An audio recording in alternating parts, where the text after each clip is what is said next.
Hello friends, आप सभी लोगों का हमारे यूट्यूब चैनल इजी मैथ से स्टडी सेंटर में स्वागत है। आज हम लोग 8 पूर्ण संख्याएं, इसके महत्व बिंदु और अभ्यास को हल करेंगे। पूर्ण संख्याओं में योग का परगुण विशेषताएं। योग का समवर्ग परगुण पहले हम लोग यहाँ पे जानेंगे कि योग का समवर्ग परगुण किसे कहते हैं। इसको हम लोग एग्जाम्पल के माध्यम से, उदाहरण के माध्यम से समझेंगे। 9 + 4 बराबर 9 आपका पूर्ण संख्या है और 4 भी पूर्ण संख्या है। 9 और 4 को जोड़ेंगे तो आपका 13 हो जाएगा। इसी तरह से 2 + 4 + 6, 2 4 6 6 6 12। यहाँ पर 2 4 6 पूर्ण संख्याएं हैं और इन पूर्ण संख्याओं को जोड़ने के बाद जो आपका आता है 12, ये भी आपका पूर्ण संख्या है।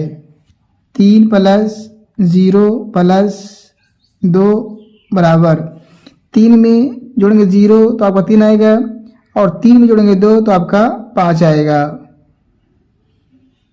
ऐसी कोई भी 2 या 2 से ज़्यादा पूर्ण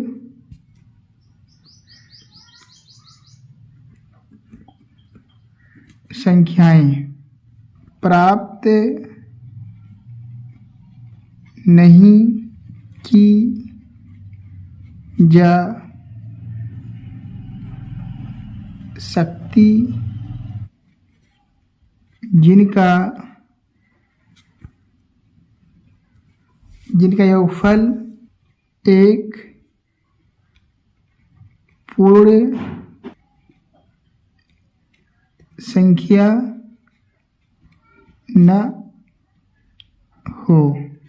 2 या 2 से ज़्यादा पूर्ण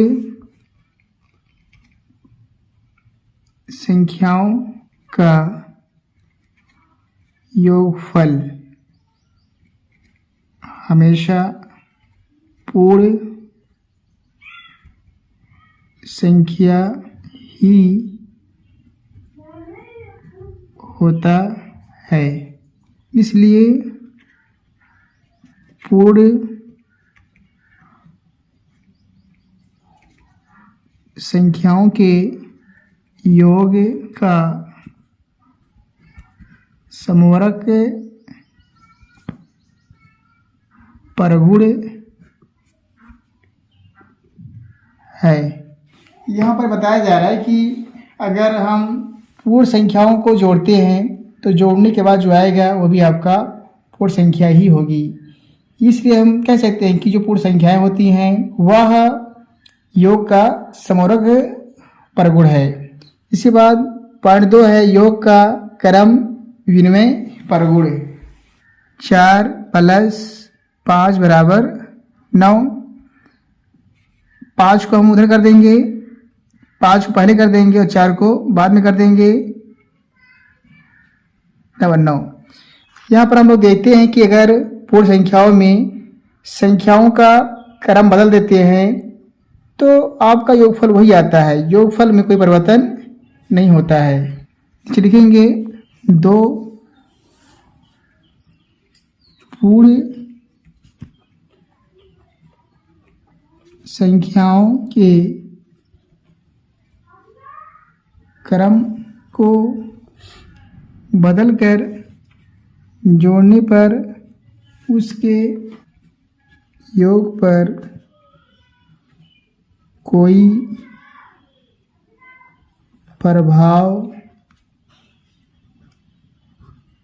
नहीं पड़ता है। यह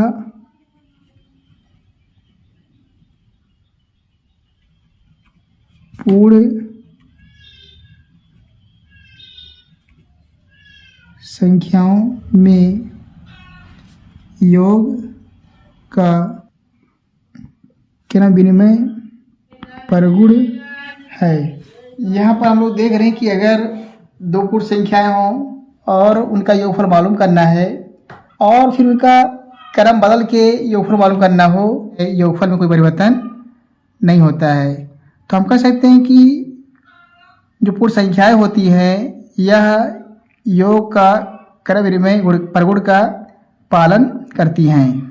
नंबर 3, योग का तत्समक अवयव 1 + 0 = 1, 5 + 0 = 5, 0 + 0 = 0, 7 + 0 = 7। यहाँ पर हम लोग यह देख रहे हैं कि किसी भी पूर्ण संख्या में अगर हम 0 को जोड़ते हैं तो वही संख्या प्राप्त होती है। किसी पूर्ण संख्या में 0 जोड़ने पर योगफल वही संख्या प्राप्त होती है।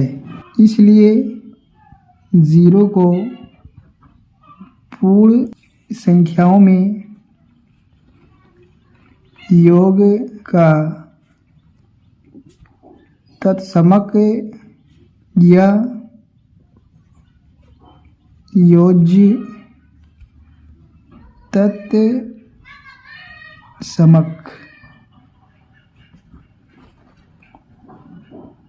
कहते हैं। यहाँ पर हम लोग यह देख रहे हैं कि किसी भी पूर्ण संख्या में अगर 0 को जोड़ते हैं तो वही संख्या प्राप्त होती है। इसलिए 0 को योग का तत्समक योग कहा जाता है। नंबर 4, योग का साहचर्य परगुण। अब हम लोग पूर्ण संख्याओं के योग का साहचर्य परगुण के बारे में पढ़ेंगे। 4 + 5 + 3 = 4, 5, 9 + 3 = 12। यहाँ पर हम लोग देख रहे हैं कि 4 और 5 का पहले ग्रुप बना लिया गया है और ग्रुप बनाने पर इनको जोड़ने पर आपका 9 आता है, फिर 9 में हम जोड़ेंगे 3 तो आपका 12 आएगा। अब हम 4 को ग्रुप से बाहर कर देंगे और 5 और 3 का ग्रुप बना लेंगे। 5 + 3 = 4 + 5, 3 8 और 4 12। यहाँ पर हम लोग यह देख रहे हैं कि अगर संख्याएं 3 संख्याएं दी हुई हों और अगर हम उनका ग्रुप बना के जोड़ते हैं तो योगफल आपका वही आएगा, योगफल में कोई परिवर्तन नहीं होगा। इसे लिखेंगे हम 3 पूर्ण संख्याओं को जोड़ते समय किन्हीं 2 का ग्रुप पहले बना लेने से योगफल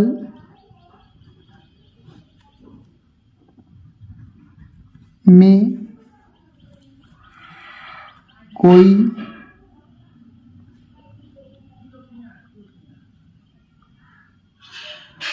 प्रभाव नहीं पड़ता है। पूर्ण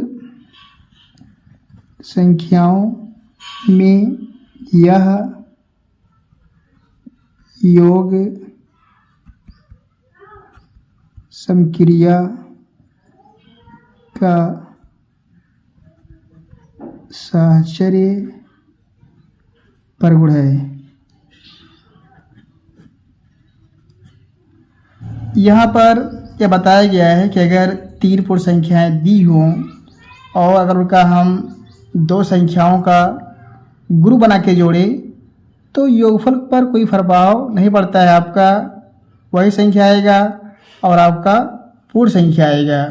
इसे बोलते हैं योग का साहचर्य परगुण। पूर्ण संख्याओं में घटाने का परगुण विशेषता है। यहाँ पर हम लोग पूर्ण संख्याओं में घटाने के परगुण के बारे में पढ़ेंगे। घटाने का समूहक परगुण 8, 7, 5, 2। यहाँ पर हमने 8, 7, 5, 2 4 संख्या ली हैं और हमने 2 संख्याओं का ग्रुप बना दिया है। सो घटाएंगे हम 8 माइनस 7। 8 में से हम 7 घटाएंगे तो 1 आएगा। अगर इसका हम तरतीब बदल दें, 7 को पहले कर दें और 8 को बाद में कर दें तो 7 माइनस 8। 7 में से 8 नहीं घटेगा तो -8 में से हम 7 निकालेंगे तो आपका -1 आएगा। यह जो आपका 1 आया है यह पूर्ण संख्या है, लेकिन जो आपका -1 है यह पूर्ण संख्या नहीं है। पूर्ण संख्या नहीं है, यह पूर्ण संख्या नहीं है क्योंकि यहाँ पर आपका माइनस है। फिर दूसरा है 5 माइनस 2, 5 में 2 गया 3। 3 आपका पूर्ण संख्या है। अब 2 में से हम 5 घटाएंगे तो 2 में से 5 नहीं घटेगा तो हम -5 में 2 घटाएंगे तो आपका आंसर -3 आएगा, जो पूर्ण संख्या नहीं है।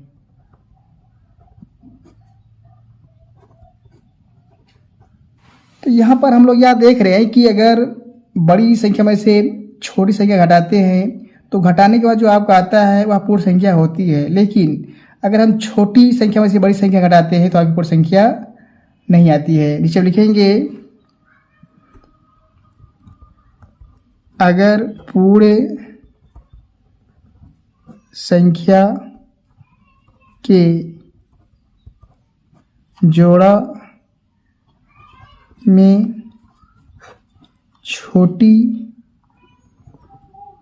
संख्या से बड़ी संख्या घटाई जाए तो पूर्ण